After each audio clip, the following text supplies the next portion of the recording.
Boone and Crockett Club presents Old Flair by Lester A. Kish, 21st Big Game Awards Program.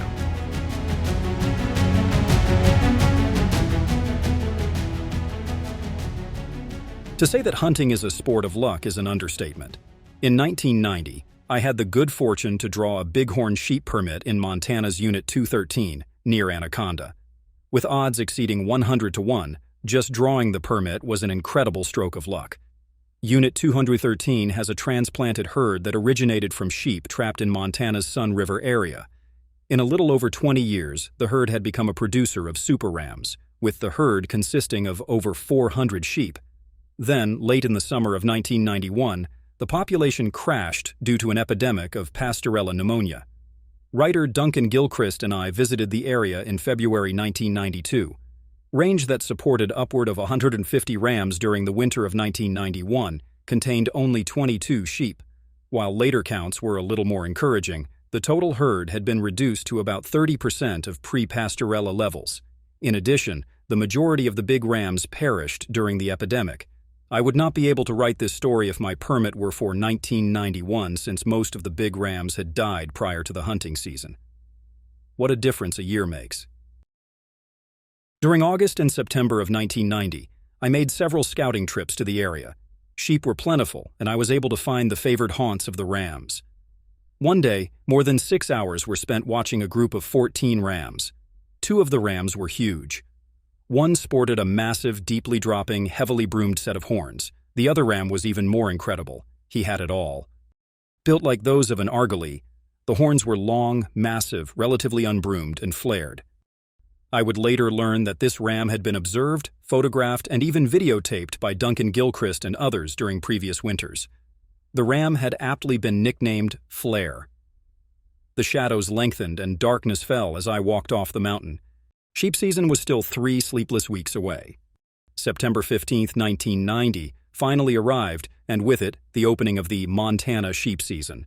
Ironically, I had scheduled my vacation for this date. Imagine, 9 whole days to hunt ram.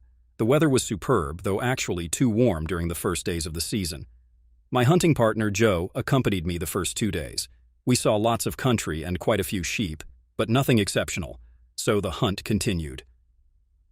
I was glad that Joe had the opportunity to share the thrill of glassing for rams in the high country. Few people have been so fortunate. From the 3rd day on, I would be hunting alone. Joe had to go back to work. Early that 3rd morning, I climbed out of Lost Creek Canyon. From my vantage point, I could see an expanse of rock and timber. Occasionally, a ram or two would appear briefly in an opening and then disappear. Some rams were respectable, yet not tempting enough to make me want to end the hunt of a lifetime. Vivid memories of those giant rams seen during preseason scouting kept me from getting too excited about taking an average ram. That afternoon, I hiked out and moved camp to another area. I would concentrate on the area where I had earlier seen Flair. With camp moved, I did some hiking and scouting. Around dusk, several rams were spotted, miles away. While I could not be sure, I had a feeling that they might be the same bunch I had watched for 6 hours during the preseason. Would the big rams still be with them? For some reason, I did not get any sleep that night. I almost wore out the switch on my flashlight by checking the time every few minutes. At 4 a.m., I couldn't stand the waiting, so I got up and made some coffee. Soon after, flashlight in hand, I was hiking up the ridge toward the rams, hoping they were still bedded. I knew my intended approach well. I had worked and reworked the stalk during the sleepless night. The rams were approachable, provided that they stayed put. What were the odds that this was the same bunch of rams that I had glassed for hours during the preseason? Better yet, what were the odds that the old argali named Flair would be with them? It just had to be the same bunch. I knew it was the day for a big ram. The sky brightened. Soon, the first rays of morning sunshine would illuminate the neighboring peaks of the Pintlers. Spectacular scenery is usually available on demand when sheep hunting, and the Pintlers obliged each time I looked over my shoulder. Only the sheep hunter knows the inexorable lure of hunting the high country. While I had spent years stalking the Rockies for other mountain game, those experiences paled in comparison to this hunt. The sheep hunting mystique was real. Jack O'Connor was right. Once you contract sheep fever, you are a goner. At first light, I reached a vantage point overlooking the head of the drainage. Out came the spotting scope. Were the rams still there? You bet. There were 12 rams in all, with the big argali lying in the center. It was a most incredible sight. I packed away the scope. It was crunch time. The rams were a little over a half-mile above me. I backed out of sight, threw the old legs into gear, and headed up the mountain. I soon reached the lodgepole timber. Continuing on, I made sure that I was well above the rams. Then I cut across the slope in their direction. Eventually, I reached the drainage head. Grass appeared through the timber, but I saw no rams. Like a snake in the grass, I bellied down the slope.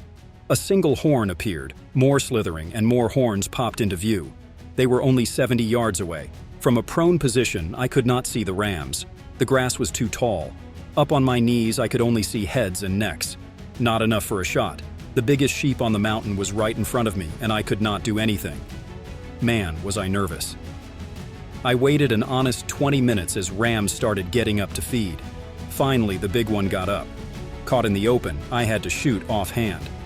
Deer and elk running through the timber seemed to be easy targets to me, but a huge ram, standing in the open, was almost impossible. Every ram but Flair was staring at me. I shot, missed, and all hell broke loose. The stampede was on. Just as he was about to disappear into a gully, I broke his back. I could hear rocks rolling. Then the ram appeared down below, and he was trying to get up. I put 2 more shots into the rolling ram. All was quiet. When I reached the ram, I was shocked. He was the most incredible animal I had ever seen. Unfortunately, I did not take much time admiring him. It was only 7:45 a.m., but the sun was already starting to feel hot. Hastily, I took some pictures and set about the caping and boning chores. The next 12 hours were pure hell. It was hot and dry. I ran out of water. I wanted to get the meat and cape off the mountain in a hurry. By maintaining a relentless pace and leapfrogging loads of meat and the head for short distances, I got closer to the car with each load. That way, I did not have to hike all the way back to the kill site once any one load was all the way out. I got back to camp with the last load, just as it was getting dark. Rather than spend the night, I packed up my gear and drove home. When I pulled in late that night, Joe was up in a flash. The smile on my face said it all. Yes, I got one, a pretty good one. You look worse than the sheep, Joe said. You certainly smell worse. I was all scratched up and had a chunk of hide rubbed off my back from the friction of the pack frame. In addition, I had lost 10 pounds in 4 days of hunting. Next morning, I went down to Montana Fish, Wildlife and Parks headquarters to get the horns plugged. Fred King, an official measurer for Boone and Crockett, was in the lobby. When I walked in, he asked how the sheep hunting was going. Come out to the car and take a look, I said. The reaction when I opened the tailgate was, oh my God, we carried the head into the lab. Soon, people were popping out of the woodwork to admire the sheep. Is he a big one? Someone asked. Yes, he certainly is. Maybe a new record. He was plugged as 80, MT 361. When the tape hit the left horn, it stretched to 20 inches, 30 inches, and then 40 inches, with more to go. The tape finally stopped at 49 and 2/8 inches. Even the short horn measured 45 and 5/8 inches. Geez, what a sheep. 60 days later, he scored 207/8, thus making him the new state record for Montana, the land of the giant rams. Friend and taxidermist Dale Manning from Missoula, Montana, did a superb job on the shoulder mount.